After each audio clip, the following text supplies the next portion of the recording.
Hi guys and gals, Jackie with Famished Farm, and today we were in the garden.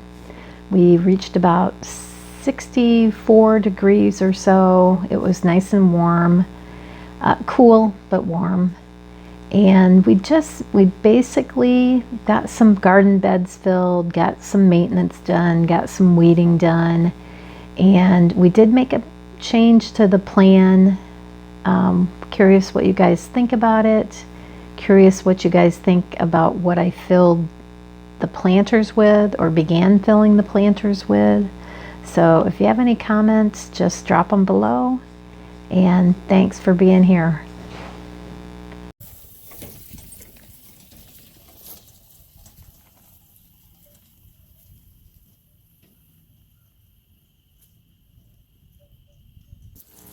Today's plan is to start filling the raised beds. And I've got some cedar, and I've been reading about the benefits of cedar in repelling pests. So I want to try to put some of this in the bottom of the planters, the 3 planter beds that we've got started. And these are the little branches that won't fit in the chipper, and I thought that would be a great way to kind of cut those up and get a layer of those on the bottom. Now, what I wished I had done differently is to put some of my leaf mold into the bed first, lay down a couple inches of that, and then stick the branches on top of it, and then follow with more leaf mold. But, didn't think about that at the time. So this is where we're starting, and we'll see where that leads us. The majority of this wood pile is not quite cured cedar logs that we took down a tree that had froze last year when we had our 3-degree temperatures. The rest of the grayish type wood is sugar maple, and you can't see it in this picture right now, but to the right is more sugar maple that's all cured, and we use that in the fire pit. We do have about 4 trees that need to come down, but they are providing a fence, if you will, so the dog doesn't visit the neighbor's dogs quite so often. So until we're ready to do a fence there, we're going to keep those up. They were there when we moved in. The neighbors have obviously been living with them for a while, so it's not a big deal. I had hoped not to have to cut too many of these, but it ended up I really cut a lot of them. I had hoped just to strip my hand down each branch and they would be brittle enough that they'd fall right off. That did not work. I do kind of like our log pile here. When it's high enough, it creates a screen to the neighbor's property, and he is a tow truck driver. So these are those vehicles you see in the back are on his tow lot waiting to be moved. And out past the cars, you'll see round dots. Those are round bales of hay. The farmer that farms the field did that for the first time this past summer, so they must only bale those every other year or so. We've moved over to our 3 planter boxes, and those are the ones I changed the orientation so they're facing east-west. And in the distance there, you can see our trees that need to come down. You can't see the one all the way to the left that is still mostly green, but it also needs to come down. And then in the center of the picture, kind of where I'm at now, those are a row of 3 crepe myrtles in 3 different sizes. And those are beautiful. We plan on keeping those. But here I am just filling these boxes, and I'm going to fill the one at the bottom of the screen and the one I'm working on now. And then I've decided to look at the plan, and where the 3rd one is, I'm going to move that to the bottom of the screen because that is where my grape arbor is going to be put in at some point. This is just kind of my version of Hügelkultur. And I don't know if it'll work. It can't hurt, I would think. Just so you know, these raised beds are only 12 inches high. You can go up to 4 blocks high, which would be then a 2-foot high box. I don't have any plans right at the moment to do that, but that could be something in our future. But as I pack these branches in, I'm gonna at some point gonna walk through them to kind of compact them and break the smaller branches off. And it's just trying to get a good base. But remember, I said that I wish I had put my leaf mold layer, a leaf mold layer down first. That is, if you're thinking about doing this, I would recommend that. I just think you're going to have more organic material in touch with each other, touching all the time, and that'll cause those branches to decompose sooner.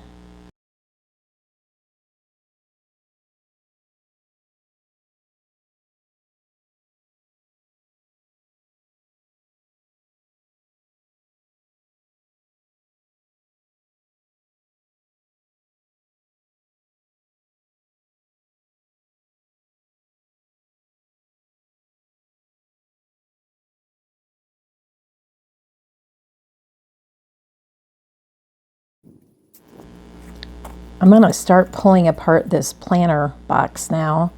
And these planters are Home Depot raised garden bed blocks.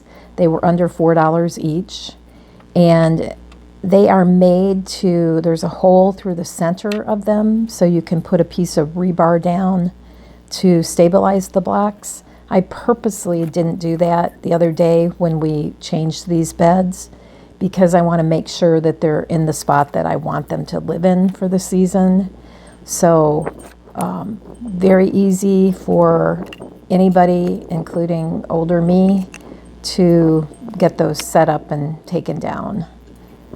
I really like the looks of them, and it's something that I probably at some point will have only raised beds of this type.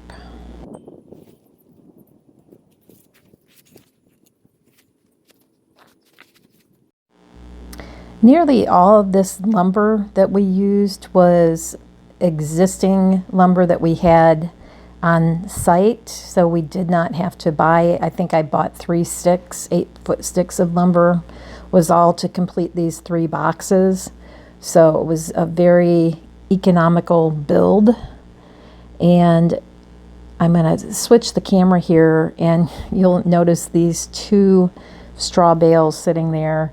Those I put a call out on the nextdoor.com website. If any of my neighbors had decorated for Halloween or for a fall display, if they weren't going to be using their bales of hay, to let me know. And my husband and I drove to a neighbor's about 5 minutes away and picked these 2 bales up, and that'll just be 2 bales that I don't have to purchase. And as it's standing right now, I've got enough compost and soil to fill all 3 beds, and I think I will have room for a minimum of 6 bales. That's the plan anyway right now. We'll see what happens.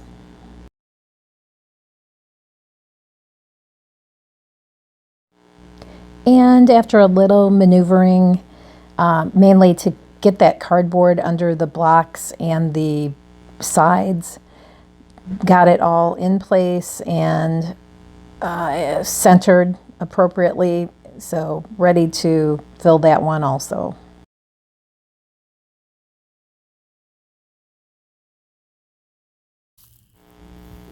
Back on the far side of the shed, on the left, I have my leaf mold area where I have all this mulched leaf material that has been there for 2 years basically. And it's just landscape fabric, supposedly keeping the leaf mold in, but that has taken a beating in our different windstorms we've had. And that's what's happened to the tarp behind that covers up my husband's little temporary storage area. There also, the tarps take a beating. So this happens to sit below the sweet gum tree that I have mentioned before, and it's a very mature tree. It sheds lots of branches. So my leaf mold and my compost to the right of it, and there's two different bins of compost there. This is the green bin that I'm adding to. It needs to be turned, but I want to take out of the bin that you can't see to fill these planter boxes up down the road. But anyway, this leaf mold is ready to form the layer on top of the branches. So that's what I'm going to be doing here, is just carting this back and forth to get those filled.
Back over at the planter boxes, I'm just trying to pull out more of these branches that are already starting to decompose a bit, and I'm just going to set those to the side.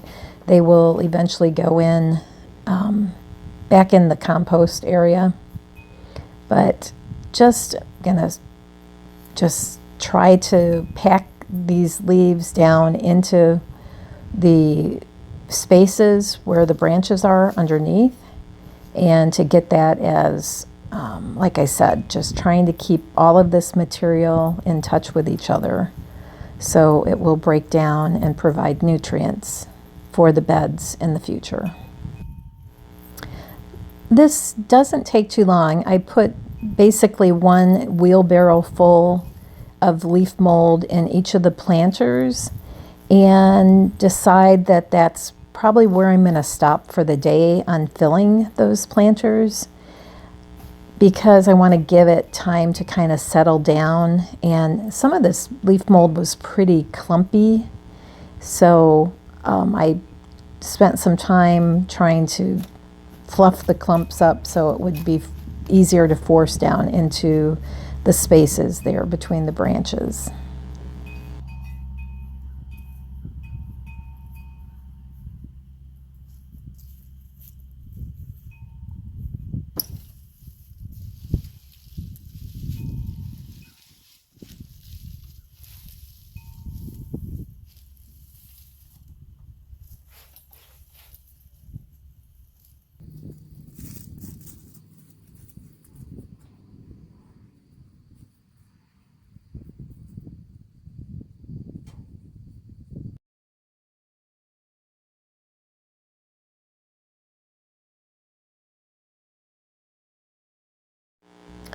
With the last load in, that's pretty much it for the morning.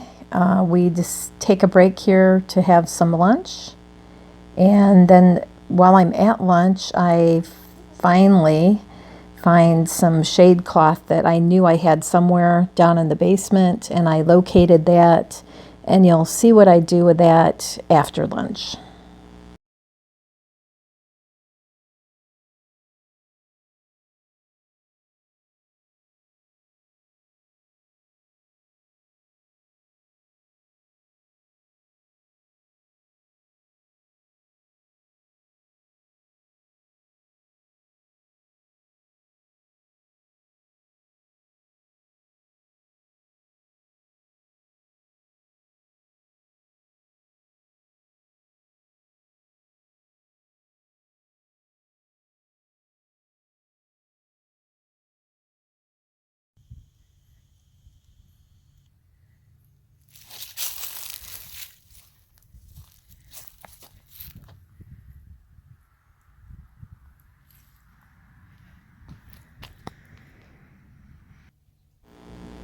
For the early afternoon, I've got Rod to come out and give me a hand moving 5 of these 6 straw bales that were part of last year's garden. And what I've decided to do is to go ahead and fill the planter that is closest to us with as many of these bales as will fit. And that may or may not be a mistake. We will see. I do plan to kind of top fill it with some seed starter mix at the point when I'm ready to put seeds in the ground. And I think that one of the planters is going to be all seeded, at least one of the planters, and so this will definitely be the one that I seed.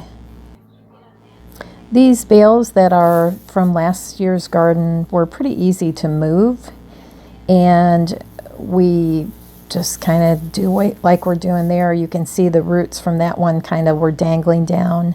In a couple of them, we had to kind of work around the root or pull the root out before we could move the bale. But all in all, a pretty easy. They were very lightweight, and possibly I could have done this on my own. It was just easier having 2 sets of hands. We're going to finish moving 5 of the 6 bales to that first planter, and then Rod and I are going to start moving the 2 straw bales, the new straw bales. And this was one of the changes or the first change really, that I'm making to the garden plan. And I had originally planned on keeping the straw bales in their own separate aisle. But what I've decided to do to make watering easier is to put the straw bales in a line right up against the existing planters, so the weeper hose can run continuously through the planters, the straw bales, and the rest of the garden. And then the last big project of the day is to get the strawberry bed cleaned up and weeded. Where I'm starting, there's just areas where the grass has encroached. So I'm going to get those taken care of, and I will use a good layer of the leaf mold to dress this bed, and I will need to put some more strawberries in. It looks like we definitely had some loss. I had about just 16 plants in there, and it looks like we definitely had some loss over the winter. Once the leaves are out of the bed, I grab my circular hoe and I will start taking care of any weeds or grass runners that have come into this bed. So that'll take the majority of the time remaining to pull that up. And this is where my tiredness came into play. You definitely, when you start gardening again for the season, you reuse all of those muscles that you built up over last season. So I can tell you I took 2 doses of acetaminophen once we were done gardening for the day, just to make sure I wasn't achy this morning. And I was not.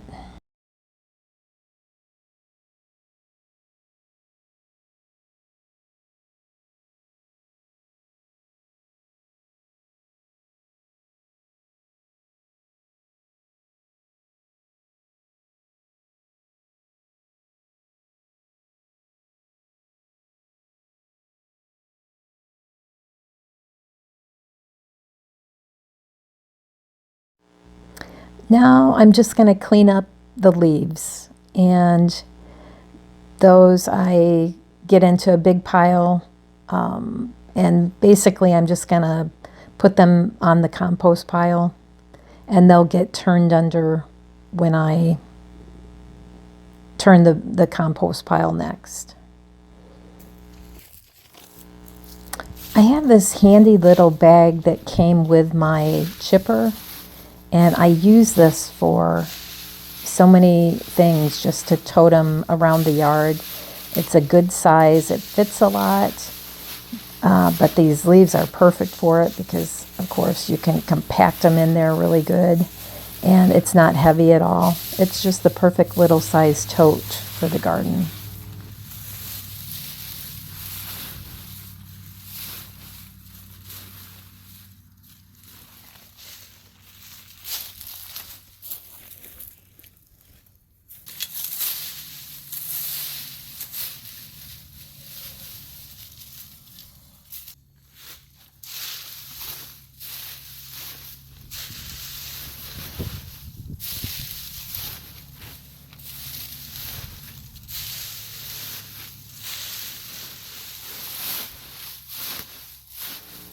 We were out here today for 4.5 hours, and we got quite a bit done. I'm happy with our progress. It's now, I'm recording this the day after, and it's going to be a rainy day today, the entire day. But then it looked like the forecast for the next week is going to be temps in the 60s for the whole week. So we'll be able to get a lot done. And I do plan sometime this coming week to get the other straw bales, so we can start getting the bales conditioned and ready to plant, which is still several months off.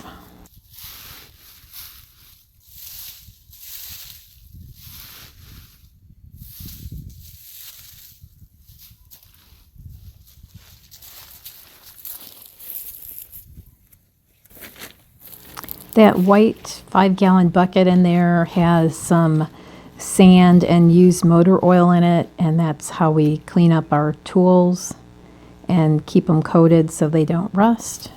Works pretty well, but we do get a little bit of oil on that corner of the shed.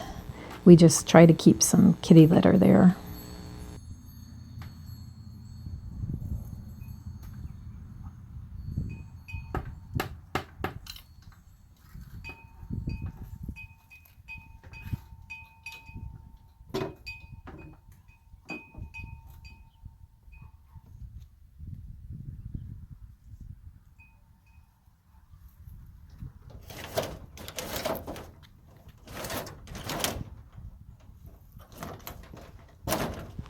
Thanks for being with us today.